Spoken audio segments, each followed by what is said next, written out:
வணக்கம் ஃப்ரெண்ட்ஸ். தமிழ்நாடு அரசு போக்குவரத்து கழகத்தில் ஓட்டுநர் நடத்துனர் பணிக்கு விண்ணப்பிக்கலாம். போக்குவரத்து கழகங்களில் காலியாக உள்ள ஓட்டுநர் நடத்துனர் பணியிடங்கள் நிரப்ப அறிவிப்பு பார்த்தீங்கன்னா வெளியிட்டிருக்காங்க.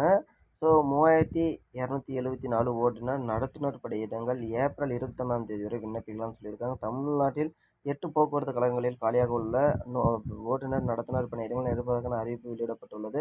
தமிழ்நாட்டில் 8 போக்குவரத்து கழகங்களில் உள்ள கிட்டத்தட்ட 3274 ஓட்டுநர் நடத்துனர் பணியிடங்கள் நாளை முதல், அதாவது ஏப்ரல் 21ஆம் தேதி வரை விண்ணப்பிக்கலாம் அப்படின்னு ஒரு அறிவிப்பு கொடுத்துட்டாங்க. ஓட்டுநர் நடத்துனர் நாளை முதல் விண்ணப்பிக்க தளத்தில், அதாவது இணையதளத்தில் மூலமாக தான் விண்ணப்பிக்கணும். இதுக்கான குறைஞ்சபட்சம் 10ஆம் வகுப்பு தேர்ச்சி பெற்று இருக்க வேண்டும் என அறிவிக்கப்பட்டிருந்தாங்க. ஸோ ரொம்ப நாளாக பார்த்தீங்கன்னா கேட்டுட்டு கிடந்தீங்க, எப்போ விண்ணப்பிக்கிறது எப்போ விண்ணப்பிக்கிறது. இது நேற்று கூட நம்ம போட்டிருந்தோம். ஸோ அதுக்கான அறிவிப்பு வந்துருச்சு.